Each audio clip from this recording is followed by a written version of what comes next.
Hi ನಮಸ್ತೆ ಎಲ್ರಿಗೂ ಸವಿರುಚಿಯ ಆಟ ಚಾನಲ್ಗೆ ಸ್ವಾಗತ. ಇವತ್ತು ನಾನು ಮಾಡ್ತಿರೋಂಥ ರೆಸಿಪಿ ಎಲೆಕೋಸು ಉಪಯೋಗಿಸ್ಕೊಂಡು ಒಂದು ಒಳ್ಳೆ ಪಕೋಡ ಮಾಡ್ತಾ ಇದ್ದೀನಿ. ತುಂಬಾನೇ ಹೆಲ್ದಿ ಆದಂಥ ಒಂದು ಒಳ್ಳೆ ಪಕೋಡ ಮಾಡ್ತಾ ಇದ್ದೀನಿ. ಇದು ಸಂಜೆ ಸ್ನ್ಯಾಕ್ಸ್ಗಾದ್ರೂ ಚೆನ್ನಾಗಿರುತ್ತೆ ಅಥವಾ ಊಟದ ಜೊತೆಗೆ ಒಂದು ರಸ ಎಲ್ಲ ಮಾಡಿಕೊಂಡು ರಸಮೋ ಅಥವಾ ರಸ ಮಾಡ್ಕೊಂಡು ಜೊತೆಗೆ ತುಂಬಾನೇ ಚೆನ್ನಾಗಿರುತ್ತೆ. ಊಟದ ಜೊತೆಗೆ ಕೂಡ ಹೇಗೆ ಮಾಡೋದು ಅಂತ ನೋಡ್ಕೊಳ್ಳೋಣ. ಅದಕ್ಕೂ ಮೊದಲು ಯಾರಾದರೂ ನನ್ನ ಚಾನಲ್ ಸಬ್ಸ್ಕ್ರೈಬ್ ಮಾಡಿಲ್ಲ ಅಂದರೆ ಸಬ್ಸ್ಕ್ರೈಬ್ ಮಾಡ್ಕೊಂಬಿಡಿ. ಮೊದಲಿಗೆ ನಾನಿಲ್ಲಿ ಒಂದು ಪಾತ್ರೆ ತಗೊಂಡು ಇದಕ್ಕೆ 200 ಗ್ರಾಮ್ ಅಷ್ಟು ಎಲೆಕೋಸನ್ನ ನಾನು ಚೆನ್ನಾಗಿ ತೊಳೆದು ಕಟ್ ಮಾಡಿ ನೀರನ್ನ ಬಸ್ದು ಇಟ್ಕೊಂಡಿದ್ದೀನಿ. ನೋಡಿ, ಈ ರೀತಿಯಾಗಿ ಉದ್ದುದ್ದಕ್ಕೆ ಕಟ್ ಮಾಡ್ಕೋಬೇಕು, ತುಂಬ ಚೆನ್ನಾಗಿರುತ್ತೆ. ಈ ರೀತಿ ಕಟ್ ಮಾಡಿಕೊಂಡು ನಾನು ನೀರನ್ನೆಲ್ಲ ಬಸ್ದು ಇಟ್ಕೊಂಡಿದ್ದೀನಿ ತೊಳೆದು. ಇದನ್ನು 2 ರಿಂದ 3 ಸಲ ಆದರೂ ತೊಳಿಲೇಬೇಕು, ಔಷಧಿ ಹೊಡೆದಿರ್ತಾರೆ. ಆಮೇಲೆ ನಾನು 2 ಗೆಡ್ಡೆ ಈರುಳ್ಳಿನ ನಾನು ಇಲ್ಲಿ ಇದನ್ನು ನೋಡಿ ಯಾವ ಥರ ಗರಿಗರಿಯಾಗಿ ಕಟ್ ಮಾಡ್ಕೊಂಡಿದ್ದೀನಿ. ಪಕೋಡ ಮಾಡಬೇಕಾದ್ರೆ ಯಾವಾಗಲೂ ನಾವು ಈರುಳ್ಳಿನ ಈ ಥರನೇ ಕಟ್ ಮಾಡ್ಕೋಬೇಕು. ಗರಿಗರಿಯಾದಂಥ ಈರುಳ್ಳಿನೂ ಕೂಡ ನಾನು ಇದಕ್ಕೆ ಸೇರಿಸ್ಕೊಂಡಿದ್ದೀನಿ ಎಲೆಕೋಸು ಜೊತೆಗೆ. ಆಮೇಲೆ ಒಂದು 5 ಹಸಿಮೆಣಸಿನಕಾಯಿನ ಸಣ್ಣದಾಗಿ ಕಟ್ ಮಾಡಿ ಹಾಕೊಂಡಿದ್ದೀನಿ. ಮತ್ತೆ ಸ್ವಲ್ಪ ಕೊತ್ತಂಬರಿ ಸೊಪ್ಪನ್ನು ಕೂಡ ಸೇರಿಸ್ಕೊಂಡಿದ್ದೀನಿ. ಇವಾಗ ಇದಕ್ಕೆ ಸ್ವಲ್ಪ ಅಜ್ವಾಯಿನನ್ನು ನಾನು ಕ್ರಷ್ ಮಾಡಿ ಹಾಕೋತಾ ಇದ್ದೀನಿ, ಜೀರ್ಣಶಕ್ತಿ ಚೆನ್ನಾಗಿರುತ್ತೆ ಅಂತ. ಇದನ್ನು ಸ್ವಲ್ಪ ಮಿಕ್ಸ್ ಮಾಡ್ಕೊಳ್ಳೋಣ. ಎಲೆಕೋಸು, ಈರುಳ್ಳಿ ಮತ್ತು ಹಸಿಮೆಣಸಿನ್ಕಾಯಿ, ಅಜ್ವಾಯಿನ, ಕೊತ್ತಂಬರಿ ಸೊಪ್ಪು ಹಾಕ್ಕೊಂಡಿದ್ದೀನಿ. ಇದಕ್ಕೆ ನಾನು 1.5 ಬೌಲಷ್ಟು ಕಡಲೆ ಹಿಟ್ಟನ್ನು ಹಾಕತಾ ಇದ್ದೀನಿ. ಏನಿಲ್ಲ ಅಂದರೆ ಒಂದು 150 ಗ್ರಾಮ್ ಅಷ್ಟು ಕಡಲೆ ಹಿಟ್ಟನ್ನು ನಾನು ಇಲ್ಲಿ ಸೇರಿಸ್ಕೊಂಡಿದ್ದೀನಿ. ಕಡಲೆ ಹಿಟ್ಟು ಜೊತೆಗೆ ನಾನು 2 ಟೇಬಲ್ ಸ್ಪೂನ್ ಅಕ್ಕಿ ಹಿಟ್ಟನ್ನು ಕೂಡ ನಾನಿಲ್ಲಿ ಸೇರಿಸ್ಕೊಂಡಿದ್ದೀನಿ. ಅಕ್ಕಿ ಹಿಟ್ಟು ಸೇರಿಸ್ಕೊಂಡಾದ್ಮೇಲೆ ಸ್ವಲ್ಪ ಒಂದು ಚಿಟಿಕೆಯಷ್ಟು ಸೋಡಾ ಮತ್ತು ರುಚಿಗೆ ಎಷ್ಟು ಬೇಕೋ ಅಷ್ಟು ಉಪ್ಪನ್ನು ಕೂಡ ನಾನಿಲ್ಲಿ ಸೇರಿಸ್ಕೊಂಡಿದ್ದೀನಿ. ಇದೆಲ್ಲ ನಾವು ಒಟ್ಟಿಗೆ ಸೇರಿಸ್ಕೊಂಡ್ಮೇಲೆ ಒಂದ್ಸಲಿ ಡ್ರೈ ಆಗಿ ಮಿಕ್ಸ್ ಮಾಡ್ಕೊಳ್ಳೋಣ. ಚೆನ್ನಾಗಿ ಕಲಿಸ್ಕೋಬೇಕು. ನಮಗಿಲ್ಲಿ ಕಡಲೆ ಹಿಟ್ಟು ಎಲ್ಲ ಪದಾರ್ಥಗಳಿಗೂ ಹೊಂದ್ಕೋಬೇಕು. ಆ ರೀತಿಯಾಗಿ ನಾವು ಒಂದ್ಸಲಿ ಚೆನ್ನಾಗಿ ಕಲಿಸ್ಕೊಳ್ಳೋಣ. ನೀರು ಸೇರಿಸೋದನ್ನ ಮುಂಚೆ ಚೆನ್ನಾಗಿ ಕಲಿಸ್ಕೋಬೇಕಾಗುತ್ತೆ.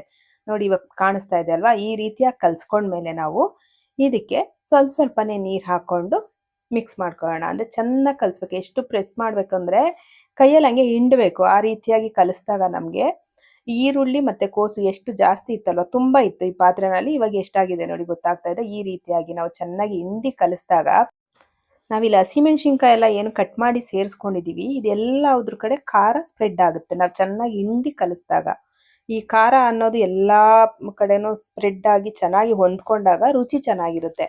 ನೋಡಿ, ಇಷ್ಟು ಗಟ್ಟಿ ಕಲಿಸ್ಕೊಂಡ್ರೆ ಸಾಕು. ಇವಾಗ ಇದನ್ನು ಸೈಡ್ಗೆ ಎತ್ತಿಟ್ಬಿಡೋಣ. ಇವಾಗ ನಾನು ಸ್ಟವ್ ಹಚ್ಕೊಂಡು ಒಂದು ಬಾಣಲೆ ಇಟ್ಕೊಂಡಿದ್ದೀನಿ. ಈ ಬಾಣಲೆಗೆ ನಾನಿಲ್ಲಿ ಸನ್ಪ್ಯೂರ್ ಆಯಿಲ್ ಅರ್ಧ ಲೀಟ್ರಷ್ಟು ಸನ್ಪ್ಯೂರ್ ಎಣ್ಣೆನ ನಾನಿಲ್ಲಿ ಸೇರಿಸ್ತಾ ಇದ್ದೀನಿ. ನಾವು ಒಗ್ಗರಣೆಗೆಲ್ಲ ಕೊಬ್ಬರಿ ಎಣ್ಣೆ ಸೇರಿಸೋದು. ಈ ರೀತಿ ಕರಿಯೋದು ಏನಾದರೂ ಮಾಡಿದಾಗ, ಈ ರೀತಿ ಏನಾದರೂ ಫ್ರೈ ಮಾಡ್ಕೋಬೇಕಾದ್ರೆ ಮಾತ್ರ ನಾವು ಸನ್ಪ್ಯೂರ್ ಎಣ್ಣೆನ ಉಪಯೋಗಿಸ್ಕೋತೀವಿ. ಇವಾಗ ನೋಡಿ, ಎಣ್ಣೆ ಕಾದಿದೆ ಅಂತ ನೋಡೋದಕ್ಕೆ ನಾನು ಒಂದು ಪೀಸ್ ಈ ಥರ ಹಾಕಿ ನೋಡಿದಾಗ ಗೊತ್ತಾಗುತ್ತೆ. ಕಚ್ಕೊಂಡ್ರೆ ಎಣ್ಣೆ ಕಾದಿರಲ್ಲ. ಈ ಹಾಕಿದ ತಕ್ಷಣ ಮೇಲ್ಕೆ ಉಬ್ಬಿ ಬಂದರೆ ಎಣ್ಣೆ ಕಾದಿದೆ ಅಂತ ಅರ್ಥ. ಇವಾಗ ಎಣ್ಣೆ ಕಾದಿದೆ. ನಾನು ಒಂದೊಂದೇ ಪಕೋಡನ, ನಾವು ಉಂಡೆ ಎಲ್ಲ ಏನು ಮಾಡೋದು ಬೇಡ ಪಕೋಡಕ್ಕೆ. ಯಾವ ರೀತಿ ಹಿಂಗೆ ಸುಮ್ಮನೆ ಎತ್ತೆತ್ತಿ ಬಿಟ್ಟರೆ ಆಯಿತು ಎಣ್ಣೆಗೆ. ಇಲ್ಲ ಒಂದು ಸ್ಪೂನ್ ತೊಗೊಂಡು ಬಿಟ್ರೂ ಆಯಿತು, ಕೈಯಲ್ಲಿ ಬಿಟ್ರೂ ಬಿಡ್ಬೋದು. ಅಂದರೆ ಬಿಸಿ ಇರುತ್ತೆ ಪಾತ್ರೆ, ಸ್ವಲ್ಪ ನೋಡಿಕೊಂಡು ಹುಷಾರಾಗಿ. ಅಡುಗೆ ಹೊಸ್ದಾಗಿ ಕಲಿಯೋರು ಸ್ವಲ್ಪ ಹುಷಾರಾಗಿ ನೋಡಿಕೊಂಡು ಕರ್ಕೋಬೇಕಾಗುತ್ತೆ. ಕೈಯೆಲ್ಲ ಹುಷಾರಾಗಿರಲಿ. ನೋಡಿ, ಈ ರೀತಿಯಾಗಿ ನಾನು 2 ಸೈಡನ್ನು ಮಡ್ಚಾಕೊಂಡು ಬೇಯಿಸ್ಕೊತಾ ಇದ್ದೀನಿ. ಕಂದು ಬಣ್ಣ ಬರಬೇಕು. ಈ ರೀತಿ ಬಣ್ಣ ಚೇಂಜ್ ಆಗಬೇಕು. ನಮಗೆ ಈ ಪಕೋಡನ ಎಣ್ಣೆಗೆ ಬಿಡೋಕ್ಕಿಂತ ಮುಂಚೆ ಜಾಸ್ತಿ ಎಣ್ಣೆ ಕಾದಿದೆ ಅಂತ ಅನ್ಸಿದ್ರೆ ಲೋ ಫ್ಲೇಮ್ ಅಥವಾ ಮೀಡಿಯಂ ಫ್ಲೇಮ್ ಇಟ್ಕೊಂಡು ನಾವು ಪಕೋಡಗಳನ್ನ ಹಾಕೋಬೇಕು. ನೋಡಿ, ಈ ಥರ ಬಣ್ಣ ಬಂತು ಅಂದರೆ ಪಕೋಡಗಳು ಪೂರ್ತಿಯಾಗಿ ಬೆಂದಿದೆ ಅಂತ ಅರ್ಥ.